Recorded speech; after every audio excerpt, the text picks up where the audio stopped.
Business या corporate lawyers की अगर बात करें तो क्या बिज़नेस को लॉयर्स की ज़रूरत पड़ती है?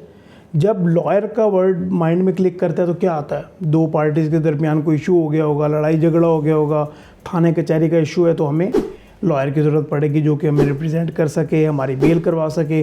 जो सिविल मैटर्स हैं कोर्ट में लेके जाते हैं वो लॉयर्स के ज़रिए रिप्रेजेंटेशन उनकी होती है।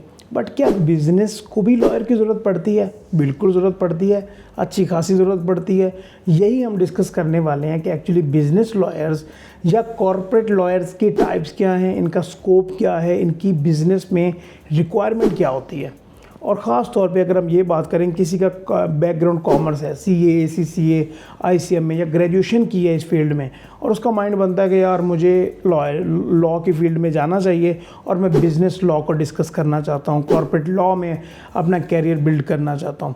ऑन दी अदर हैंड सारा कैरियर लॉ का है और वो कहता है यार मैं इस तरह की कोर्ट वाली प्रोसीडिंग में नहीं जाना चाहता, मैं चाहता हूँ कि कॉर्पोरेट लॉयर बन जाऊँ, बिज़नेस लॉयर बन जाऊँ। तो आप दोनों के लिए ये वीडियो है और काफ़ी आपके लिए बेनिफिशियल रहेगी। आपसे रिक्वेस्ट होगी कि चैनल आपने ज़रूर सब्सक्राइब करना है, इंशाल्लाह काफ़ी बेनिफिशियल आपको यहाँ पे कंटेंट मिल जाएगा। सबसे पहले हमें ये डिसाइड करना पड़ेगा कि बिज़नेस में लॉयर की ज़रूरी है, क्या रिक्वायरमेंट्स होती हैं एक्चुअली।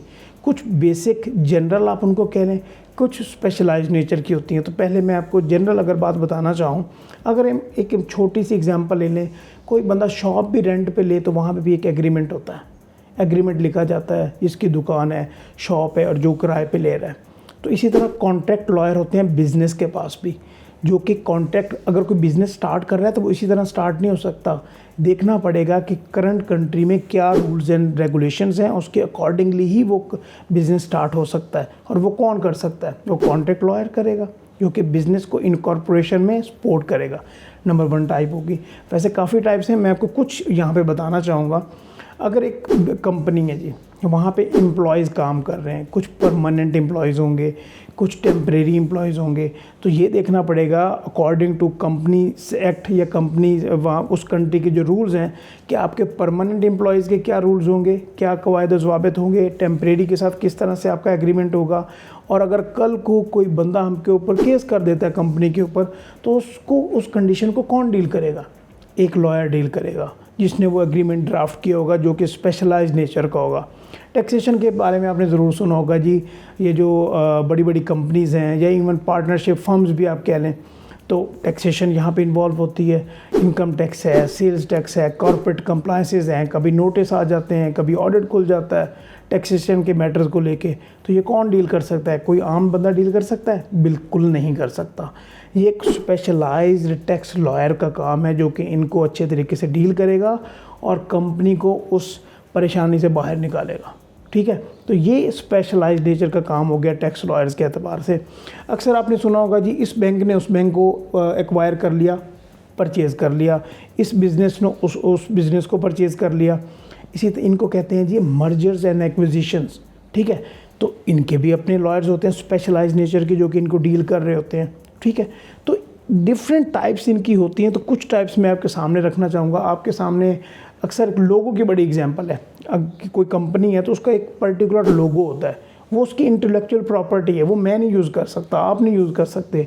कोई भी ऐसे नहीं है कि हाँ भाई फॉर एग्जांपल ये पेन है, पेन के सामने अगर ये लोगो आपके सामने कोई आ रहा है तो इसका लोगो कोई और यूज़ नहीं कर सकता।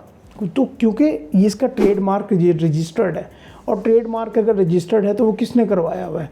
उसके पीछे भी एक स्पेशलाइज्ड लॉयर बैठा है, उसने काम किया और फिर उसने रजिस्टर करवाया ताकि कल को इस बिज़नेस का ये कॉपी राइट कोई क्लेम ना कर सके, कोई प्रॉब्लम क्रिएट ना कर सके। तो एक बिज़नेस हो तो वहाँ पे अच्छे खासी रिक्वायरमेंट्स होती हैं इन लॉयर्स की। बाकायदा लॉयर्स की फर्म्स होती हैं। अगर हम सीए फर्म्स की बात करें तो कोई ऐसी फर्म पाकिस्तान में या आपकी कंट्री में, ऐसा मुझे नहीं लगता कोई भी ऐसी फर्म होगी जिसमें टैक्सेशन या बिज़नेस लॉयर्स को कोई डील करने वाला बंदा ही ना हो। बल्कि अगर मैं ये कहूँ तो बिल्कुल ठीक होगा कि मोस्ट ऑफ द केसेस में आप देखेंगे कि जो चार्टर्ड अकाउंटेंट्स हैं, इवन बाकी प्रोफेशनल अकाउंटेंट्स जो भी होते हैं, वो बिज़नेस लॉयर्स ही कहलाते हैं। बिज़नेस को वो रिप्रेजेंट कर रहे होते हैं, कॉर्पोरेट कंप्लायंसेस को वो डील कर रहे होते हैं। तो आपका बैकग्राउंड चाहे कॉमर्स है चाहे लॉ है, तो आपको इसके बारे में ज़रूर सोचना चाहिए। अगर फॉर एग्जांपल आपका एक और एग्जांपल मैं आपको यहाँ पे देना चाहूँगा ट्रांजैक्शन लॉयर्स के भी। ठीक है, बिजनेस में ट्रांजैक्शंस लॉयर के भी बड़े एक्सपर्ट होते हैं। तो काफ़ी टाइप्स हैं। अगर आप ये वीडियो अच्छी करते हैं, लाइक कुछ कमेंट्स करते हैं, तो इंशाल्लाह मैं आपको एक एक को डिटेल में समझाऊंगा कि एक्चुअली ये एक एक बंदा क्या काम करता है, जिस तरह मैंने अभी आपको इनकी कुछ टाइप्स बताई हैं। तो वैसे तो 50 से भी ज़्यादा टाइप्स हैं जितनी आप एग्ज़ाम निकालते जाएँ, क्योंकि हर बंदा अपनी फील्ड में बहुत ज़्यादा एक्सपर्ट होता है।